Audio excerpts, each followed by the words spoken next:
can you outline maybe like what it actually looks like approaching a question through research and creating the hypothesis, and then maybe the next thing I have is study design hierarchy. So maybe how things move from like your first hypothesis, where you start there with mechanistic studies, rodent models, observational studies, things like that, and how things maybe flow, and what you're thinking of from the perspective of the actual researcher behind the scenes. Yeah, I mean, scientific method, generally speaking, is just kind of a descriptive term for a very systematic and iterative method of, I would say, learning more about the world around us, right? So it's really easy to use fitness as an example because a lot of folks get into fitness before they start caring about the science of fitness. So, for example, you start training, um, and at first it's going great because everything goes great for the most part. When you first start training, you start running into some challenges, some questions, and a lot of times, that's where people say, "Okay, I'm going to lean on someone with more expertise or something like that." But my path was okay.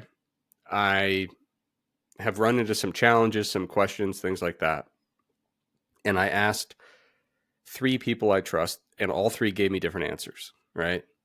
Like mutually exclusive answers, right? They cannot all, there's no way to kind of reconcile this and say, well, they're basically saying the same thing. I mean, there are truly divergent perspectives here. So we've kind of identified a problem based on observations of the world around us. And so, when I got into grad school, it was really fun because it was an opportunity to say, okay, we've got a problem statement. Now we can formulate a hypothesis, design a study to directly test that hypothesis, look at the results of that testing, and basically update our understanding of that topic in question. And almost always what you find is you are looking for a 100% resolution where every question is answered in a completely satisfactory way. But usually what happens is you answer part of the question, but you start to say, well, based on this, now I'm having additional questions that are kind of forming, and it kind of goes from there. So it's this building process of making observations, identifying problems or questions, formulating a hypothesis about those problems or questions, testing those, getting more data, observing, and kind of going throughout that process. Um, and so when it comes to different types of research or different types of study designs, um, it's interesting because people like to lay that out as if it's a very linear thing. Um, and they might say, I don't even know the most common direction that people will go with it. But for example, they might say, we observe this thing in totally observational epidemiological evidence in humans. And we say, hey, maybe that matters. Let's do a study in rodents, for example, or fruit flies to try to understand why that might be, to identify some type of mechanism. If we then identify a plausible mechanism that could make sense in humans, to the extent that it's ethical to do so, we may then run a more robust, formal study in humans where we're actually experimentally changing variables to see if we can elicit the response that we're going for, right? So sometimes people kind of portray it in that particular flow. Other times people will switch up the flow a little bit and say, we've been studying these mice and we observed this very interesting thing that their cells do. I wonder if that happens in humans before before we run an expensive, potentially dangerous trial. Let's see if we can find glimpses of this at, big population level observational data. And if so, now we have reason to believe that this little mechanism we found here may indeed translate to something clinically relevant for humans. And therefore, we feel that it would be valuable to put the time and resources into running a larger human trial on the matter. So sometimes people will paint it as one of these linear processes, but it's really not. Basically what you have is a huge number of people that are constantly cranking out this basic mechanistic research, and a huge number of people that are cranking out this observational epidemiological type research, and a huge number of people that are reading all that stuff and designing trials as they go. And so it creates this giant cyclical kind of web where it's multi-directional ideas bouncing across from one type of research to the other. And so all those different elements kind of work in unison to have this giant scientific method continuously kind of, slowly moving forward like a big snowball. And every now and then, the snowball keeps building and building and building as we learn more, create more observations. We start to go from a big picture idea to a really, refined understanding of this particular concept or theory. And then, like I said, every now and then there is a dramatic finding that turns the entire thing on its head. And we say, whoa, it's not just, it's not necessarily that every single thing we did was wrong along the way, but we have been asking fundamentally flawed questions. And therefore, our observations that we've been getting have not really been bringing us closer to the real truth.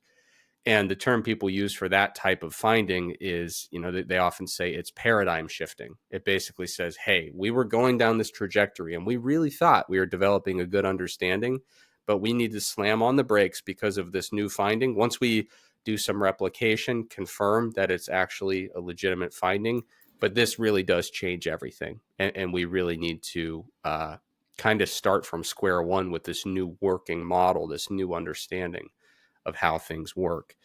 So that doesn't happen often, but it does happen from time to time.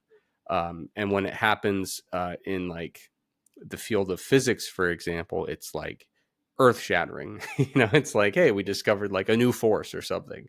But that tends not to happen as much, I would say, in the applied sciences. The true paradigm shifts are few and far between. Gotcha. And so, with that kind of snowball idea you were talking about, it seems like, and this isn't the case with a lot of areas, but sometimes everything kind of lines up and the snowball just keeps getting bigger and bigger and things get clearer and clearer. And eventually we establish kind of the paradigm you were talking about where it's just kind of understood that X is X, or this is that. We've come to an agreement on what the truth is, quote unquote. But science being probabilistic, technically there's always some amount of doubt. And sometimes, like you described, there's a paradigm shift that shows us, everything we once thought, like you said, we were way off, or we were asking the wrong types of questions. Can you describe kind of how you think of things in terms of consensus that way, and how we reach the point where we're like, okay, this is enough. We've done tons of studies, and sure, maybe we'll still be doing studies on the fringes, getting more and more details, but we can kind of accept that this is accurate. And like you mentioned physics, for example, I think that's a great example because now moving forward, as I understand it, I'm not like a huge physics buff, but moving forward, trying to understand things deeper than like the physics realm, they'll start off with, okay, if we accept X, Y, and Z as true, because those things over the years, like gravity, for example, or something like that, have just really held up. And so we can move forward kind of assuming that they're accurate. Yeah. Yeah, that's a good way to put it. Whenever we are kind of embarking on these lines of research, especially things that are less tangible, less easy to kind of, see at the macro level, we do have to sign up for a lot of assumptions before we can even pose a question. We have to say, given X, Y, and Z, here are the following questions that we aim to answer. And usually with a paradigm shift, what happens is we find out that every question we've been asking for the last 30 years in this field has started with given X, Y, and Z, and then the question, and we find out X, Y, and or Z is not true. And then you say, oh crap, well, that was kind of the foundational assumption for most of what we've been doing in this area. But can you remind me what the question was again? Just like how things come Consensus, together to right? reach a consensus. Yeah. Yeah, I mean, it's going to depend on the field very much, but I can say in a very applied field or a very clinically oriented field, generally takes the form of you get several different studies from different labs finding similar things, um, using the highest level of evidence available. And at that point, you can usually put together meta-analyses that take a fairly unbiased look at the entire body of literature once there is a substantial body of literature, meaning a meaningful number of studies published on the topic. You start to get some of these meta-analyses coming out or systematic reviews. You start to get reputable organizations who really lead their field, who will then say, we as this reputable body that has power and authority and influence in this field of practice have come together to weigh this evidence, and we believe the following to be true. And in some cases, you'll even see for professions that involve licensure, you'll see that they will then make it basically legally necessary to at least practice in compliance with this consensus. And that's in the vast majority of cases a very good thing. You don't want to go in to get a surgery and find out after the fact that your surgeon's like, yeah, I'm not really into germ theory, so I didn't, wash my hands or sanitize my instruments. Like, you kind of want to make sure that there's a basic set of standards within some of these fields, especially when it comes to healthcare. But yeah, that's usually how a consensus forms. And like I said, when it comes to, I use the term the best evidence available, right? Because for a lot of fitness questions, we can do reasonably powered, reasonably long, randomized controlled trials and do that in an ethical way and understand how an intervention works. But I'm very comfortable with the consensus opinion that cigarette smoking is bad for your lungs.